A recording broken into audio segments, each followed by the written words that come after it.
We're nearing the start of the next ballot vote, which happens every presidential election.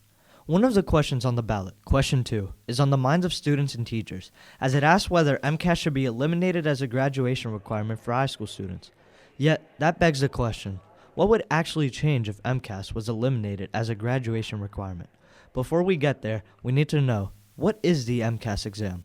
We met with Braintree High's Director of Math to know more. MCAS exam is something that's administered to all public schools in Massachusetts. In terms of the graduation requirement, it's the grade 10 end of year MCAS exam that is a requirement for high school graduation per the rules of Massachusetts at the moment.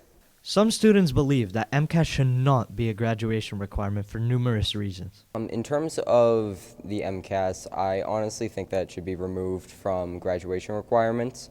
It's a good measure of where you're at for the time being, but a lot of it depends on recalling things from previous years, and it's just another standardized test that's being measured, honestly, because things like the SAT and your GPA are a lot more important. And I feel like they're much more likely, colleges are much more likely to look at your SAT or GPA than they are your MCAS scores.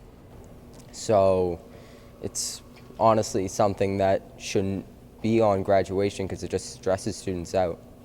According to Mrs. Miller, eliminating MCAS as a graduation requirement doesn't mean that the test would stop being given.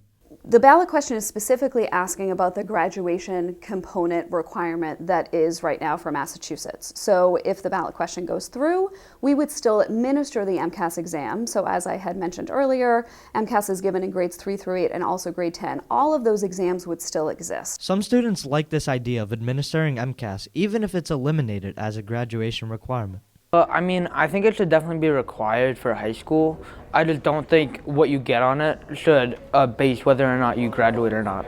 A common thought amongst people is that the curriculum would be affected by eliminating MCAS as a requirement for graduation. However, Mrs. Miller denies that misconception. So if the graduation requirement went away, I would not see any change to the specific curriculum standards that we're teaching in our classes. Our teachers certainly aren't teaching to the test. I think that's something that a lot of people ask about. We teach to our curriculum frameworks, and we know that our curriculum frameworks are what is covered on those exams. The MCAS exam would still be an important component to high school students even if it was eliminated as a graduation requirement.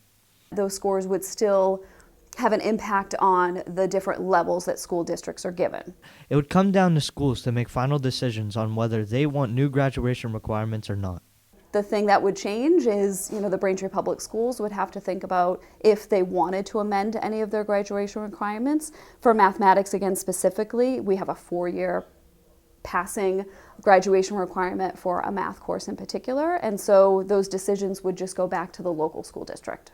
After gathering all this information, voters should now be more aware about what they're really making a decision on. Reporting for WOM TV, this is Angelo, Thoyas, and Yuen.